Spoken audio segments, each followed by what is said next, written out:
आपल्याला या ठिकाणी एक मेळावा झाला आणि माझे सहकारी मित्र विजय रावडांनी मला ते बाईट पाठवले मोबाईलवरती आणि मी सांगितलं बाबा माझी तब्येत बरी नाही, परंतु एक दोघं मित्रांनी अजून बाईट टाकायला सुरुवात झाली. मी आजारीपणामध्ये असल्यामुळे मी काही जास्त विश्लेषण केलं नाही, पण त्या मेळाव्यामध्ये मित्रांनो ज्या आपल्या भागातील काही सुशिक्षित बंडखोर किंवा दरोडेखोर ज्यांना आपण म्हणतो त्या दरोडेखोरांनी तिकडे मेळावा घेतला आपल्याला.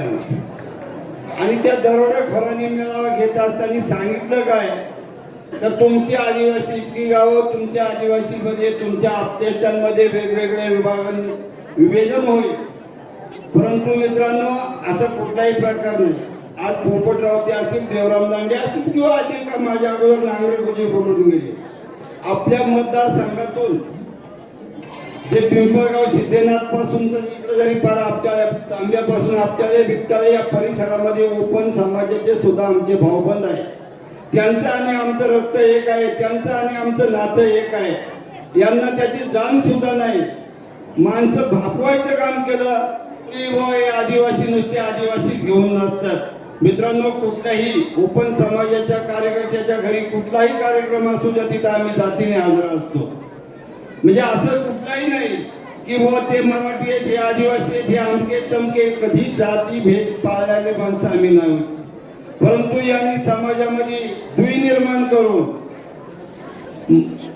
इतर माणसांची मनं कलुषित करण्याचं काम या काही दरोडेखोरांनी केलं आहे. ते सांगतात देवराम दांडे इतक्या वर्ष जिल्हा परिषद अध्यक्ष होते ते 34 शिकलेले होते. मला बऱ्याच जणांनी सांगितलं ते 34 शिकलेले होते. मित्रांनो देवराम दांड्याच्या विरोधी मी सुद्धा निवडणुकीला उभा होतो. निवडणुकीला 9 जण उभे राहिले, त्याच्यामध्ये देवराम दांडे निवडून आले.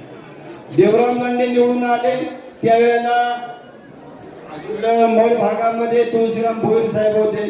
तुळशीराम भोईर साहेब सुद्धा इलेक्शनला हारले. पलीकडे आंबेगाव तालुक्यामध्ये सुभाषराव मोरमारे होते, ते सुद्धा हारले. जुन्नर तालुक्यातील कैलासवासी वल्लभशेठ भिंके आमदार सुद्धा हारले होते निवडणूक. आणि विलासाने आपले देवराम दांडे निवडून आले आणि त्यांना जिल्हा परिषदेच्या अध्यक्षपदाची माळ त्यांच्या गळ्यामध्ये पडली. पडल्यानंतर मित्रांनो जरी माणूस 34 शिकलेला होता, पण त्यांना जे सचिव होते राजेंद्र चव्हाण नावाचे ते आज विभागीय आयुक्त आहेत. म्हणजे त्या माणसाने देवराम दांडे सारख्या माणसाला ताकद देऊन पुढं भविष्यामध्ये उभं केलं आणि या भागाचं नंदनवन फुलवण्याचं काम देवराम दांड्यांच्या नेतृत्वाखाली झालं. मग तुम्ही अनेक ठिकाणी हे म्हणतात व देवराम दांड्यांनी काय केलं मित्रांनो, हे सुद्धा आपण जिल्हा परिषदला निवडून दिले होते. म्हणजे यांना काय दिलं नाही. यांची तर मतं मग माझ्यासारखं परत तुम्ही म्हणणार की बोय पोपटराव ते जातीवर बोलतात. मी जातीवर बोलणारा कार्यकर्ता नाही, मी सडेतड बोलणारा कार्यकर्ता आहे. तिथं संदीप भाऊ आहे. मित्रांनो हे गटर जिथं गटर आहे त्या गटारांवर पूल बांधायचे अशा यांच्या योजना. म्हणजे आमच्याशी बोलायचं काय आमच्या सारख्या कार्यकर्त्यांनी. यांना कधी चांगलं काम तर करताच आलं नाही, परंतु टीका सोडून दुसरं काम आलं नाही. 4-6 जण जमा झालेले आहेत आणि ते सांगतात आम्ही राष्ट्रवादीचं तिकीट आम्ही आणलंय, आम्ही कमकं आणलंय, परंतु मित्रांनो यांच्याकडे तिकीट नाही काहीच नाही. हे 4 दिवसापूर्वी शरददादा सोनवणे गेले आम्हाला तिकीट द्या. इथे अशोक दादा माझे मित्र आहेत, अशोक दादा बोलव. त्यांना सांगितलं त्या मुलींना पाठवलं, तुम्ही दादांना भेटा, दादांच्या पाया पडा आणि सांगा का आम्हाला काँग्रेसकडून तिकीट द्या. दादा म्हणले तिकीट माझ्या हातात नाही बाबा, तुम्ही अनेक पक्ष बदलत आलेली माणसं आहेत आणि तुम्ही देवराम दांडेंवर टीका करण्यापेक्षा किंवा इतर कार्यकर्त्यांवर टीका करण्यापेक्षा तुम्ही तुमचं स्वतःचं जजमेंट हे तुम्हाला सांभाळता येत नाही तर तुम्हाला तिकीट तरी कशी द्यायची अशी त्यांची अवस्था झाल्यानंतर आता परतही समाजामध्ये अनेक जणांना आदत निघालते. मला 4-6 मित्रांचे मला फोन आले, म्हणजे दादा अमक्या कार्यकर्त्यांनी आम्हाला फोन केले होते आणि आज अतुल शेठ भिंके साहेबांना आम्हाला भेटायचे. मी त्यांना सहज सांगितलं अरे तुम्ही त्यांच्या बरोबर आहे की आमच्या बरोबर आले. ते आज बंडखोरीच्या तयारीत ते सैन्य बरोबर आहे, हातमिळवणी करायला निघतात, काँग्रेस बरोबर आहे आणि शेवटला आता ते उद्या बीजेपी बरोबर सुद्धा हातमिळवणी करतील. यांच्यावर तुमचा विश्वास आहे का? मग ते 4-6 जण माझे 2 मित्र तर मला म्हणले दादा आता आम्ही घरी जातो, परंतु यांच्यापासून सावध राहायला पाहिजे. अरे सुशिक्षित दरोडेखोर आहे आणि या दरोडेखोरांच्या बरोबर जर तुम्ही गेलात तर निश्चितच या समाजाचं वाटोळं झाल्याशिवाय राहणार नाही. मित्रांनो, आपल्याला चांगल्या विचाराची माणसं निवडून द्यायची. मग इथं माहीत आहे मी अनेक काही देवराम लांडेंचे माझ्या कधी सुपात चांगलं जमलं नाही, आता समोर आहे असं समजू नये कोणी. परंतु मी मागच्याच वेळेला देवराम लांडेंनी सांगितलं आमची माई जर उभी राहत असेल तर ते पोपटराव ते तुमच्या बरोबर असेल का. याचं कारण तुम्हाला सांगतो, माईचे वडील आणि माझी दोस्ती आहे. माई देवराम लांडेंना सून नंतर झाली, पण त्याच्या आधीच माझी दोस्ती होती माईच्या वडिलांची. गिरीश आणि पोपटराव ते नेहमी मुरबाडला भेटायचे, अनेक ठिकाणी भेटायचे. आमची दोस्ती असल्यामुळे पुढे भविष्यात माई अमोलला देण्यात आल्या आणि त्या सरांनी सांगितलं पोपटराव आता माईंना तुमच्याच इकडे देऊन टाकले, आता तुम्ही तिचे पालक आहात, याप्रमाणे तिच्यावरती लक्ष ठेवून तिच्या पाठीशी गंभीरपणे उभे राहा. आणि त्याप्रमाणेच पोपटराव त्यांनी दिलेला शब्द मी मागे सांगितलं. मित्रांनो, माई ग्रॅज्युएशन आहे, समोरच्या उमेदवार उभे राहायला निघाले ते आहेत 7वी नापास 8वी नापास. मग यांच्या परिस्थिती बघा. म्हणजे तुम्ही 7वी वाल्याला पास करणार की आहे ग्रॅज्युएशन वाल्याला पास करणार, हे तुम्ही प्रथम लक्षात घेतलं पाहिजे.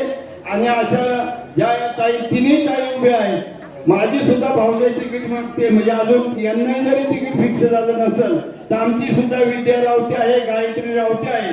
ह्या दोघी मुली त्या सुद्धा पंचायत समितीसाठी 12 गणामध्ये तिकीट मागत आहेत. परंतु ज्याला तिकीट दिलं जाईल त्यांच्या बरोबर आम्ही ही 4ही मंडळी एकत्र राहतील. म्हणजे असं नाही की आमची केदारीताई उभी आहे, म्हणजे जर आम्हाला तिकीट दिलं तर केदारीताई आमच्या बरोबर राहील, तिला दिलं तर तिच्या बरोबर आम्ही राहिलं पाहिजे, याप्रमाणे आम्ही ठरवलेलं आहे. आणि हे करत असताना मित्रांनो, अगदी ही मंडळी ही तुम्हाला काहीतरी फुलवतील आणि काहीतरी खोटं नाटक सांगतील, यांच्यावरती विश्वास ठेवू नका.